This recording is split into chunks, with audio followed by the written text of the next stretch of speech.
cases, because this is new, but still important to prevent disruptive and potentially harmful audio feedback incidents. All earpieces have been replaced by a model which reduces the probability of audio feedback. All unused earpieces will be unplugged at the start of the meeting. If you're not using it, please put it face down in the middle of the sticker for this purpose.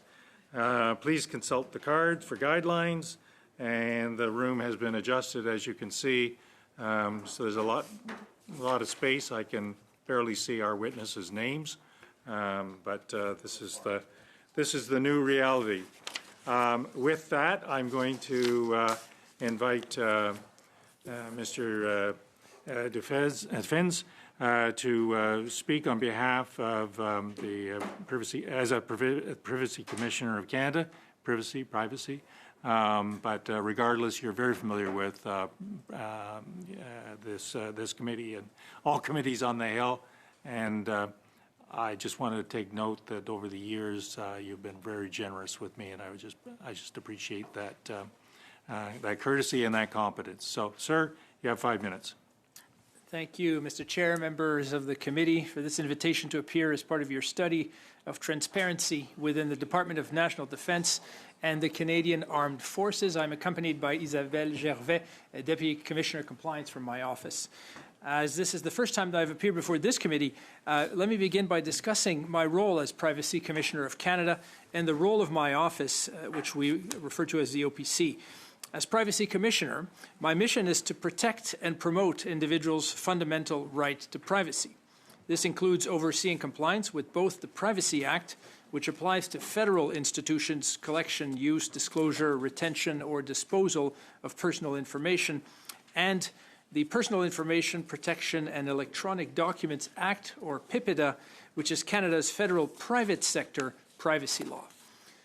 À titre d'agent du Parlement, je relève directement du Parlement. As an agent of Parliament, I report directly to Parliament.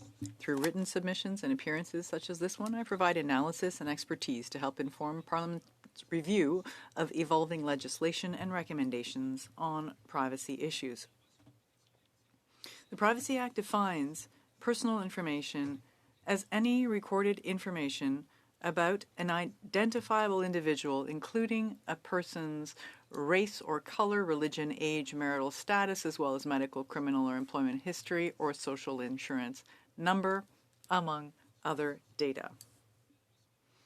The Privacy Act provides individuals with the right to access the personal information that the government holds about them and to request corrections to that information when necessary. This investigates complaints that are made against federal institutions under Section 29 of the Privacy Act, which includes cases where individuals have been refused access to their personal information, or instances where the institution is taking too long to respond to a request. My office also investigates issues relating to the protection of personal information, such as allegations of improper collection, use, disclosure, retention, or disposal of personal information, and this includes matters involving privacy breaches. While I'm responsible for oversight of the Privacy Act, my colleague, the Information Commissioner of Canada, Caroline Ménard, who also appeared before you on this study, administers and enforces the Access to Information Act. The two pieces of legislation were enacted together in 1983 and are intended to be a seamless, quote, seamless code of informational rights that carefully balance privacy and access. The Privacy Act has not been significantly updated since it was passed 40 years ago. The Justice Department published a consultation paper in 2021 and is still consulting on Privacy Act reform. One of the issues that it discusses is the government's approach to transparency.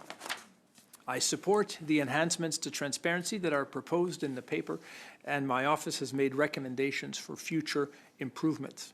Transparency is important for empowering citizens with the knowledge that they need to exercise their rights and for requiring the government to be accountable for its handling of personal information. These are critical aspects of a meaningful data protection framework. En ce qui a trait à l'étude de votre comité sur la transparence, With respect to the committee's study of transparency, my office has had ongoing engagements with the Department of National Defense. In the past 5 years, the department has consulted the OPC on a wide range of privacy-related issues, such as biometrics, open source intelligence, staffing, and recruitment. My office has worked with the department and Canadian Armed Forces to provide advice on compliance with the Privacy Act. My office has accepted nearly 300 privacy complaints against the Department of National Defense and the Canadian Armed Forces over the last 5 years. More than half of these were related to the time that it was taking them to process requests for access to personal information. OPC received 10 breach reports from the organization, which are primarily related to unauthorized access, unauthorized disclosure, and the loss of personal information.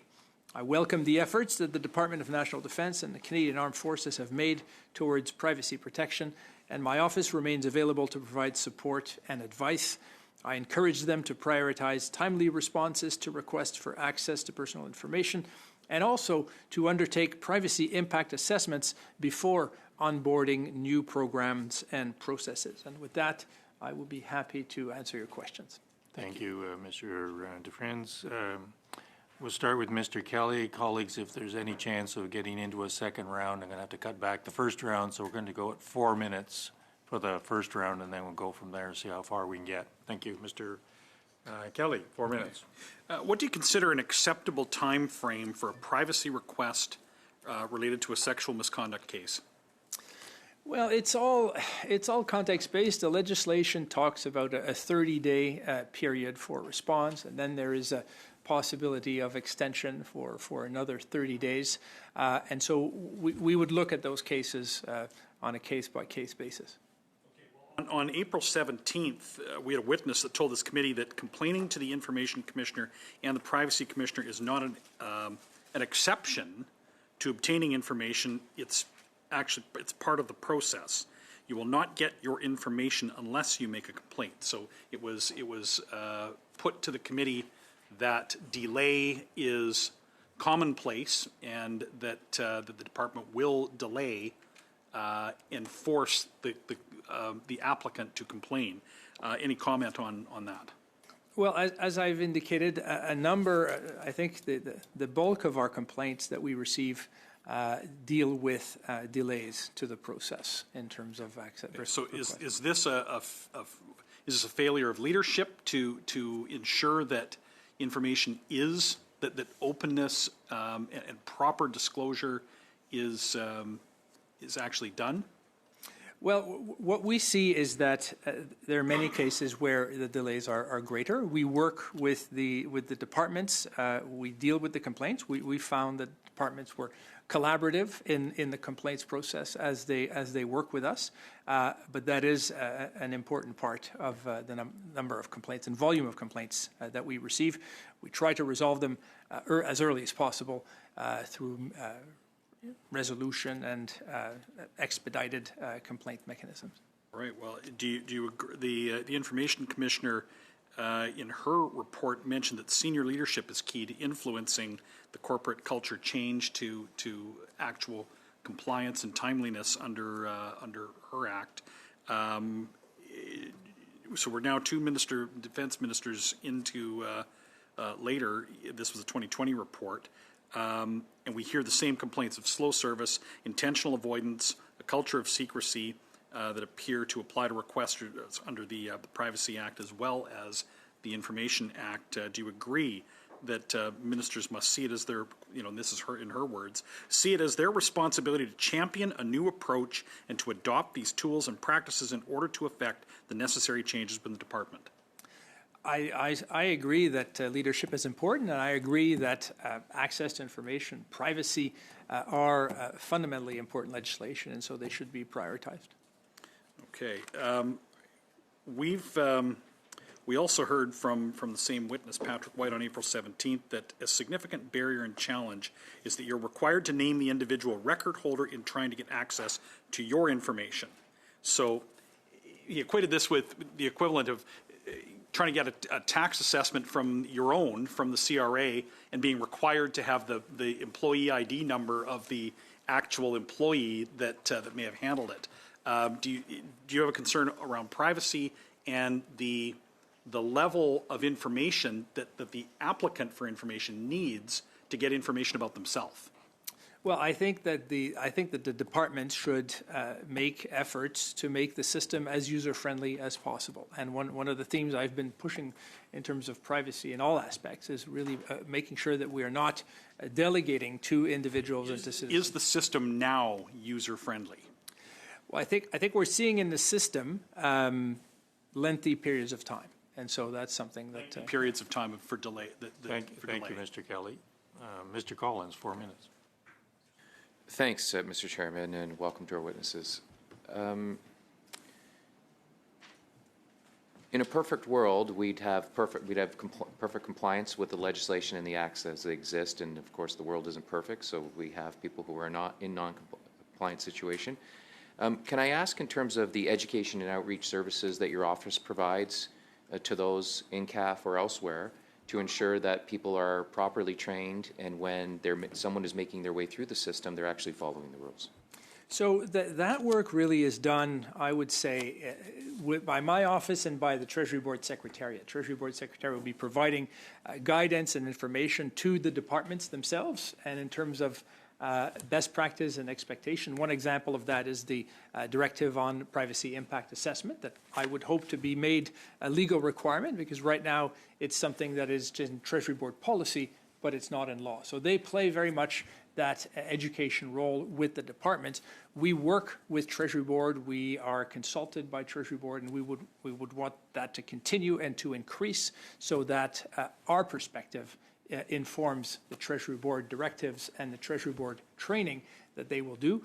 We have a government advisory services within my office that is available to assist and to provide input on to departments for new programs, for initiatives, and to be consulted on privacy impact assessment. So, but certainly we are doing that in tandem with Treasury Board Secretariat. The committee's received a lot of recommendations in terms of constructive criticism as it relates to improving the system and how it operates. You must deal with your provincial counterparts. Anything to learn from their acts that in many instances are they've been updated, they're not 40 years old. Can you provide to the committee recommendations in terms of what we can learn from some of those other jurisdictions within Canada that have made improvements? Well, I think one of the improvements certainly that I would like to see in the privacy legislation, both the public sector and private sector, is order-making power. That is something that Parliament has given now to the Information Commissioner in terms of access requests. That was a positive step in Bill C-58. It is something that's currently proposed in Bill C-27 for private sector privacy legislation. I would want this to be part of public sector privacy legislation. That was one of the recommendations in the Justice Canada paper. Specifically with respect to access matters, I would want this to be expanded to all matters. I think that this is an area where some of our provincial counterparts and indeed our international counterparts are ahead, where the authorities, my counterparts, have the ability not to make merely recommendations, but also orders. So that's one area. I would be remiss if I didn't highlight the very strong collaboration that I have with my federal, provincial, territorial counterparts in this space, and this collaboration has led to joint investigation, joint statements and resolutions. So we're going to continue to work very closely with them. Thank you. You talked about privacy impact assessments at the end of your statement, but you didn't elaborate on those. Can you highlight what they are and the importance of them?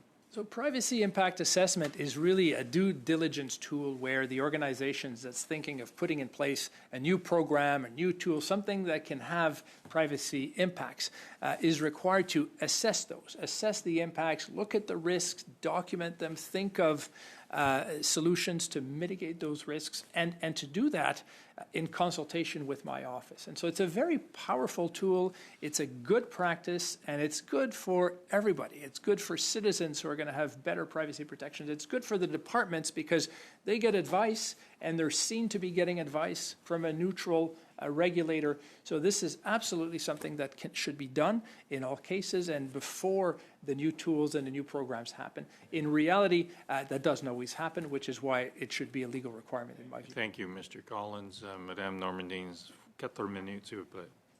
Merci beaucoup. Merci. Thank you very much. Thank you, Mr. Dufresne, for being here. Madame Gervais as well.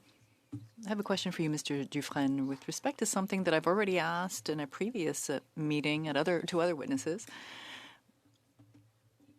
From some force, I've heard from some members of the forces that when something ends up in their file, if someone accesses their record, it's not indicated anywhere who actually took a look or had access to the member's record. Is that something you're aware of?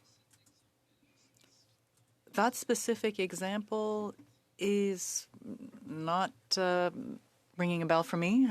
For you, no? If that were the case, to you, would this be an issue that you could be responsible for, or that would fall under the Privacy Act? I think about, let's say, Véronique Cloutier on health, with respect to her own health record. 300 people had accessed it. Perhaps someone who could have access to this complaint if this actually is an accurate fact. One of the issues is this. What was the reason why that information was obtained? It needs to be a legitimate purpose. It has to be in relationship with the organization's mandate, and you have to protect that information. You can't disclose it with no grounds, and you have to think about the basic underlying grounds, and that's the basic issue. If you access information for legitimate purposes, not all of government needs to access this information. It has to be related to the legitimate purpose. And if you transfer that information or don't protect it sufficiently, then you can end up in situations where there is a privacy issue. Thank you very much. In another vein completely, I'd like to hear about what you think about artificial intelligence in this sense. I hear you've done some work on ChatGPT, some research, and how users' data is used, shared, etc. The department says that CAF will be turning to AI increasingly in the future. We see that in the U.S. Agreements have been signed with Amazon and Google. I'd like to hear what you have to say about potential risks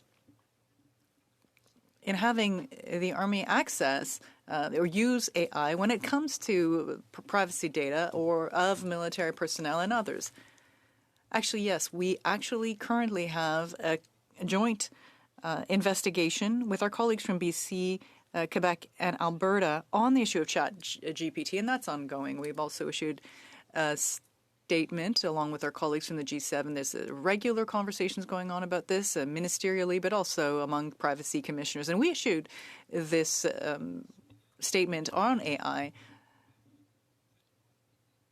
And yes, we need new legislation. We need to modernize legislation, sure. But we have acts that exist, like Privacy Act, and among the colleagues at the federal and provincial level, we issued a statement in December, and we issued the principles that we would like to see protected in terms of privacy in AI. The issue of consent, legitimate authority, rigor, security or safety, thinking about the impacts of using that kind of technology. It's not specifically under our mandate, but also the issue of discrimination. So yes, there are many benefits to using AI, but there needs to be a framework for its use. My colleagues at the CRTC and the Competition Tribunal, we've created a group for these types of regulatory agencies to work on these issues, because we're going beyond privacy, beyond issues of competition or discrimination. So there needs to be a close cooperation on even issues of national security. So this is an issue that matters to us, and it's one of the strategic priorities, certainly.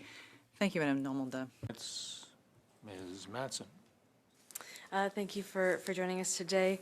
So earlier in this study, we heard from Michael Drapeau that when CAF members are filing grievances and cannot access their information, your team are in place. This is the only place that they can access some of that. You mentioned it before in terms of the fact that so many of the cases that you deal with are in fact that lagging behind in terms of being able to get information.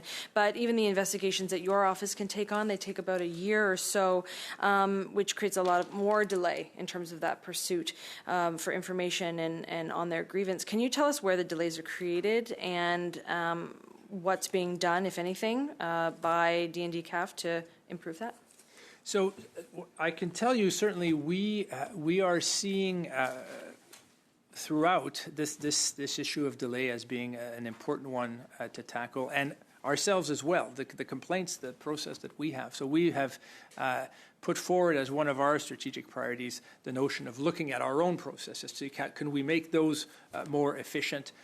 We've obtained resources from government and Parliament in terms of dealing with backlog cases, prioritizing certain cases, looking at our process to see, are they as efficient as they can be? Are there things that need to be changed? And that should be done by departments as well. And that's where putting it as a priority, making sure that you are challenging your processes, you're removing inefficiencies, you're making sure that these things can proceed efficiently is certainly very important. The Deputy Minister of Defence, he said that the department was doing that. Is that, in your opinion, the case?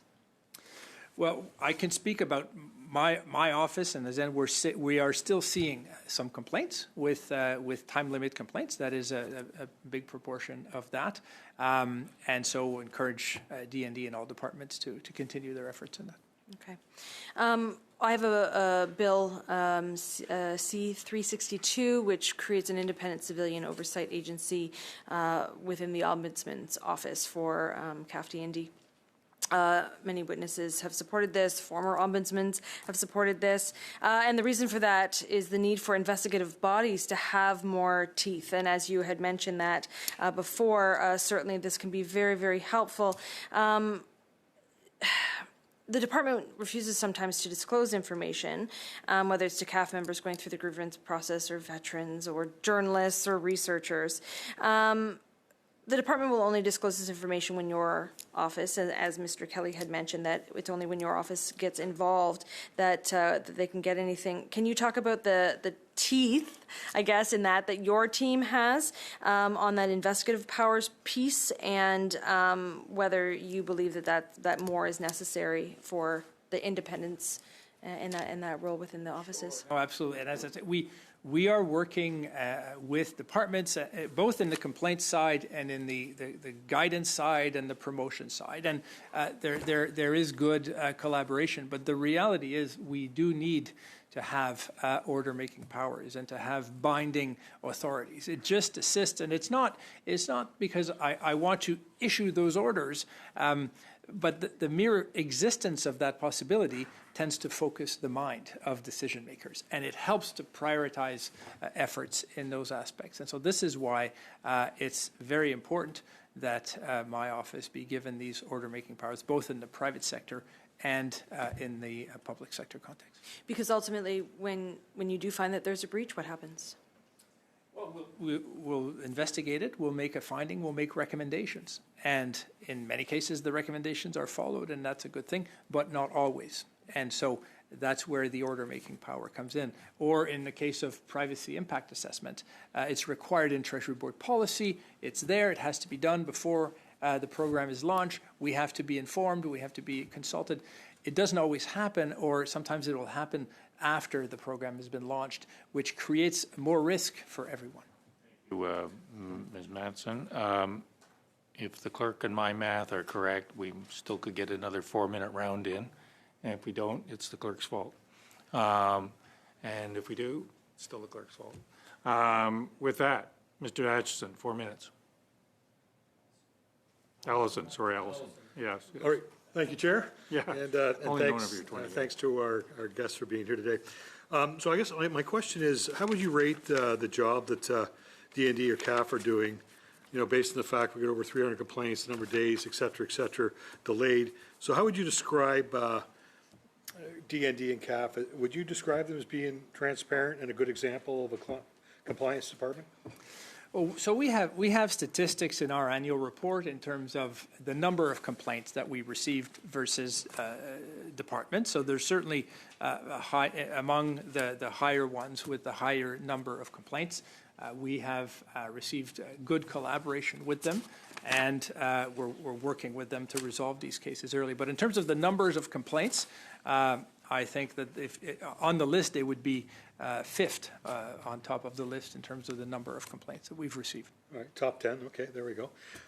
What about individuals that get a tip sent back as deemed refused? Like, what are their options? I mean, it's deemed refused, so how do they respond? Right.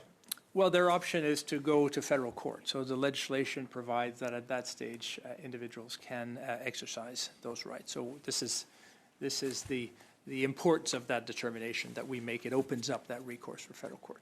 So that almost seems almost impossible for an individual to be able to go to court to do that, correct? Well, it's something that they have to do. The onus is on them to do that. So that's the only option. Go to court and incur some kind of costly legal battle to do that. To have enforcement, again, which is where the recommendation for order-making powers to be able to have a decision that will be binding is something that we've been recommending. Okay. I guess I got a question. Does the Privacy Commissioner have the same legal authority when it comes to taking the DND to court, like it would in terms of the Information Commissioner? What type of powers would you have in terms of being able to deal with that? Well, we have important powers in terms of the ability to obtain information from the departments as part of our investigation. So we can do that. But the power that we lack is the power to issue a binding order at the end of the investigation when we make a finding. If we make a finding that the legislation was not complied with, we make a recommendation. We don't make an order. And so that's this critical difference. In the context of, there are also some who argue for there to be financial consequences, fines and so on and so forth, and that's something that's being proposed in the private sector legislation that's currently being debated in committee.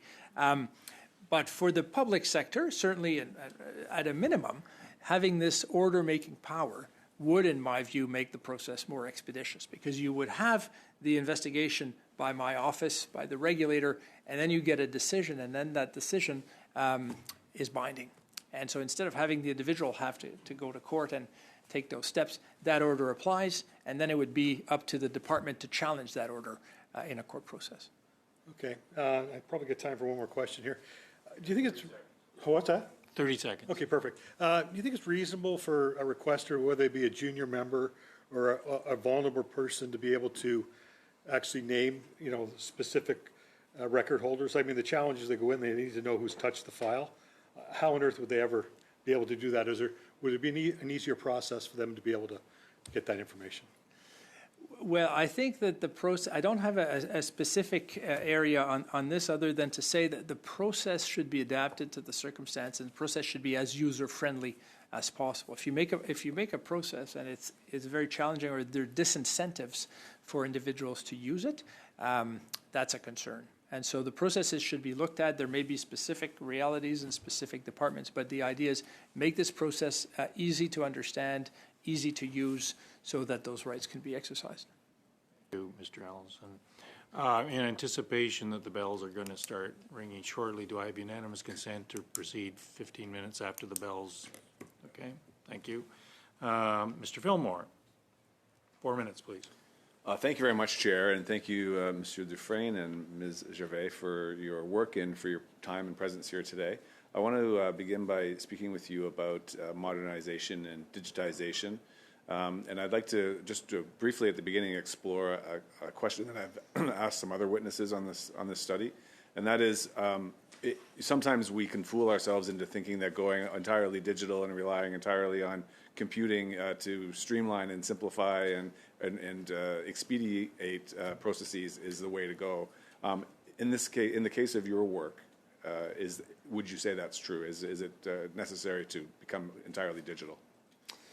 Well, in the case of our work, we're looking at a range. We're looking at it's not entirely digital. We're doing some combination of both, and we've created a tool, for instance, where for the breach, if we assess whether a given privacy breach is a real risk of harm, we've designed a digital tool that's going to give an opinion on that and assist in that. So there's a combination of that, but then you're going to have the assessment by the investigator, and you're going to have those decisions. So I think we always have to have that in mind. Digital and technology bring significant advantages. We need to harness those advantages, and we also need to manage them so that there aren't implications that could harm privacy or other aspects. Okay, thank you. I think you began to answer my second question, which is what initiatives do you have underway now to modernize and digitize your work within the commission? So we've moved forward in terms of information on the cloud, for instance, at the OPC.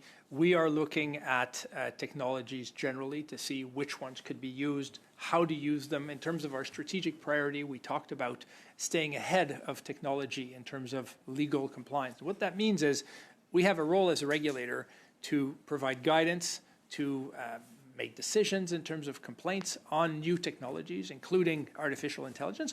But also, as an institution, we have a responsibility to be as efficient as possible. So if there's technology that can help us do that work better, we have to consider that, but we have to consider that in a way that is privacy protective and in a way that can serve as an example to say, well, if you're going to use this technology, here's the type of due diligence that you need to do before you use it. One of the messages we've been giving to government departments is before you use new tools from a private sector organization, make sure that you do that due diligence, that you have the privacy impact assessment, and that you're satisfied that this technology is protective of the privacy of Canadians. Okay, well, so this is interesting. You really do walk a line in your office. On one hand, you're compelled to be open and transparent, and very much about providing information in a free and open way. But at the same time, you need to protect privacy and protect people who deserve and need to be protected.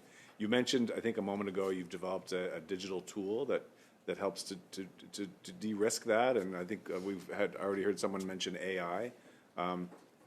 So is the computing power able to? Are you using AI in cases like that in the tool you mentioned? Well, the tool that we've developed is a tool where you will input the types of informational elements about the breach, what happened and in what context and so on, and then that tool will generate a score that will say, well, this looks like it's serious enough. This looks like something that you should be reporting a breach.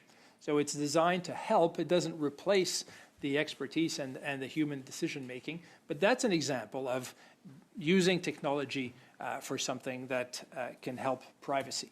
Other examples of privacy-enhancing technology would be synthetic data or other types of information where you can use technology to protect privacy. So you can achieve the same benefits of data without being able to identify individuals. So we're looking at all these spheres, but as you indicate, we have to make sure that whatever we're using, we're doing it in a privacy-protective way.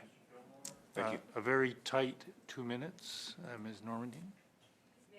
J'aimerais continuer sur la question des évaluations.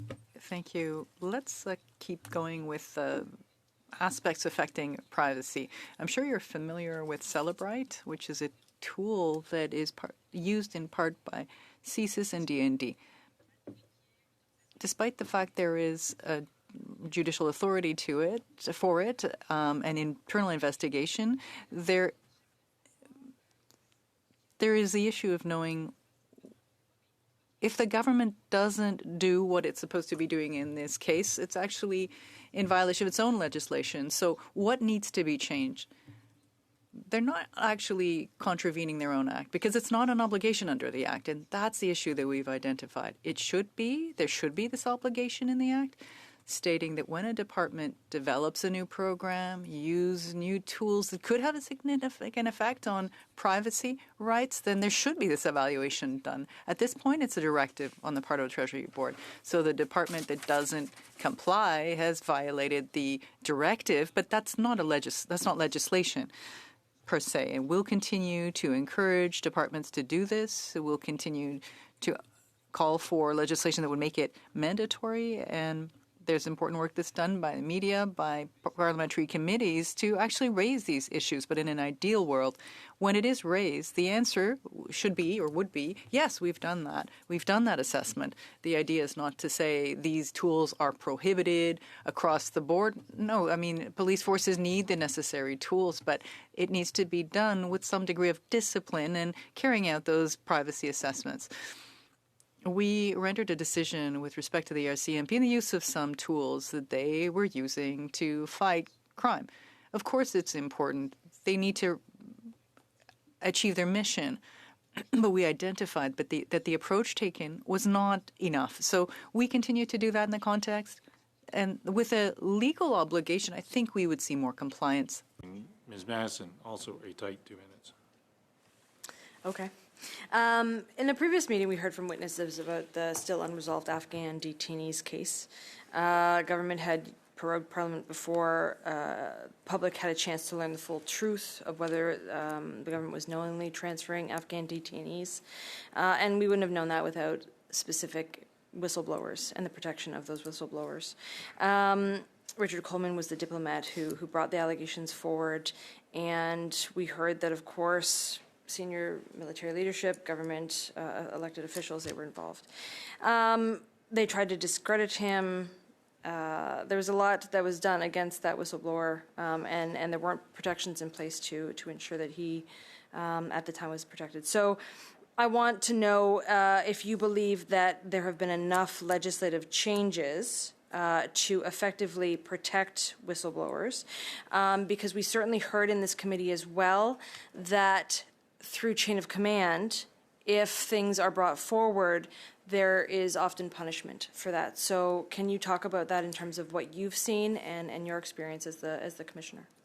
Well, I think that it's important that people be able to access legal recourses. If you have a legal right, if you're protecting citizens, employees, civil servants, or otherwise, people need to be able to access the systems. People need to be able to file a complaint and not worry about repercussions or reprisals.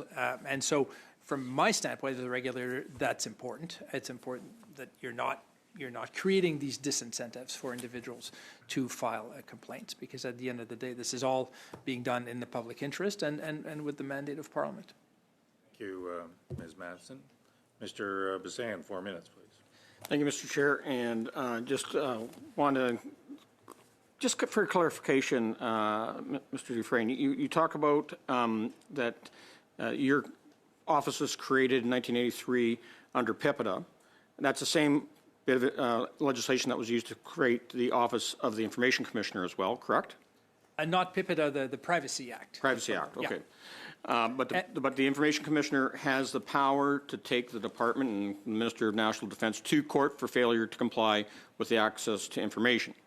That's right. So Information Commissioner created under the Access to Information Act, Privacy Commissioner under Privacy Act, and more recently, I think it was 2017, I may be wrong on the date, but C-58 amended the Information Act, the Access to Information Act, to give the Information Commissioner order-making powers. And that's something that has not been done yet.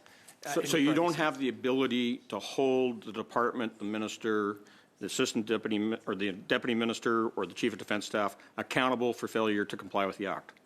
Not through a binding order. I can certainly, I will not minimize the impact of a public ruling, a public recommendation, and also the role of committees and so on. But I don't have the ability to issue a binding order. Okay, so that's one of the recommendations that we should be looking at.